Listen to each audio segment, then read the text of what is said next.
প্রবাসীরা একটার বেশি মোবাইল আর আনতে পারবেন না। আই লাভ ইউ করে দিচ্ছে আপনাদেরকে। কি লেখছে? জাতীয় রাজস্ব বোর্ডের নতুন নিয়মে বিদেশ থেকে প্রবাসীরা একটির বেশি নতুন ফোন নিলে ট্যাক্স দিতে হবে। ভালো হচ্ছে না? প্রবাসীদের অভিযোগ শোনার মতো কেউ নাই। প্রবাসীদের টাকায় বাংলাদেশ চলে, ডাইরেক্ট কথা, একদম ক্লিয়ার কাট কথা। শ্রমিকের ঘামে বাংলাদেশ চলে, কিন্তু প্রবাসী শ্রমিক, গার্মেন্টস শ্রমিক, কৃষক শ্রমিক, ওদের কথা বাংলাদেশ সরকার শোনে না। অতীতে শুনে নাই, ভবিষ্যতেও শুনবে না, বর্তমানেও শোনার দরকার মনে করে না। তাহলে এখন প্রবাসীদের উচিত কি? উচিত হচ্ছে বছরে একবার, যেহেতু একটা ফোন আনতে পারবে, তাহলে বছরে একবার রেমিটেন্স দেবে, আর বাকি সব সময় লাগা হুন্ডি।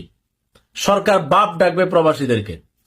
প্রবাসীদের ব্যাপারে বিভিন্ন আইন করে না। একদিন কি প্রবাসীদের সাথে সরকার বসছে যে আমরা তোমাদের ব্যাপারে সিদ্ধান্ত নিতে চাই, তোমাদের মতামত কি? বসে না। আমি তো এই দেশে একজন ক্ষুদ্র নাগরিক, শত শত message, voice message, phone, Malaysia, Saudi Arab, Singapore, Kuwait, Italy, পৃথিবীর যত দেশে থাকে, এমন কোন দেশটাই যে অভিযোগ দেয় নাই যে আমরা ওই এম্বাসিতে গেছি, আমার একটু জন্ম নিবন্ধনের সমস্যা, আমার আইডি কার্ড হয় না, এটা ওটা, আমরা বাংলাদেশ অফিসে আমাদের আত্মীয় স্বজনরে পাঠাই, ওই দেশেও ঘুষ লাগে, এই দেশেও ঘুষ লাগে, অথচ প্রবাসীদের রেমিটেন্সে বাংলাদেশ চলে। কেন? প্রবাসীদের সমস্যা শোনার জন্য কোনো ডেস্ক করতে পারেন না, তাদের সমস্যা কাজ করার জন্য কয়টা লোক লাগাইতে পারেন না। তারা রেমিটেন্স না এলে তো আব্বা আব্বা করে পলাইবেন আপনারা। প্রবাসীদের রেমিটেন্স ছাড়া কেউ চলে না, অথচ অতীতের সরকার শুনে নাই, বর্তমান সরকার শুনে না, ভবিষ্যতেও শুনবে না। তাহলে প্রবাসীদের উচিত কি? প্রবাসীদেরকে অনেকবার বলে এরাও ওনে না।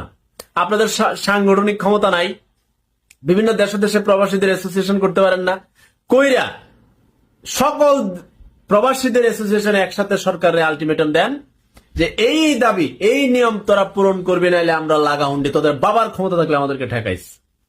দেশ থেকে যাইতে ধরেন পার্শ্ববর্তী দেশগুলো থেকে বাংলাদেশের লোক যে সৌদি আরব, মালয়েশিয়া যায়, ইতালি, কুয়েত, যেখানে যায়, 1 লাখ টাকা লাগে ধরেন, অথচ বাংলাদেশ থেকে লাগে 5 লাখ টাকা। এই দুর্নীতি শুরু। আবার এরপরে নিয়মের অনিয়মের অভাব নাই। প্রবাসীদের কথা শোনার মতো তাদের সময়ই নেই। প্রবাসীরা অত্যন্ত ভালো। দেখেন, এই সরকারের চিপাই চাপাই ফালায়া আন্দোলনের মায়ের বাপ করে কিন্তু সবাই দাবি আদায় করে নিছে। শিক্ষক থেকে ধরে মাদ্রাসার শিক্ষক, খেলোয়াড়, এনজিও মেনজিও সব। একমাত্র প্রবাসীরা এখন পর্যন্ত আন্দোলন করে নাই তাদের দাবি দেওয়ার জন্য। প্রবাসীদের সমস্যা বরং কমে নাই, বাড়তেছে। ওদেরকে লাউঞ্জ দেয়, লাউঞ্জের মায়ের বাপ। ওরা বিদেশ চাইছে খাইবার লাগে আপনারা, ওদের সমস্যার সমাধান করবে না। আসিফ নজরুল একটা বার এদের সমস্যা শুনতে শুনতে আমার মাঝে মধ্যে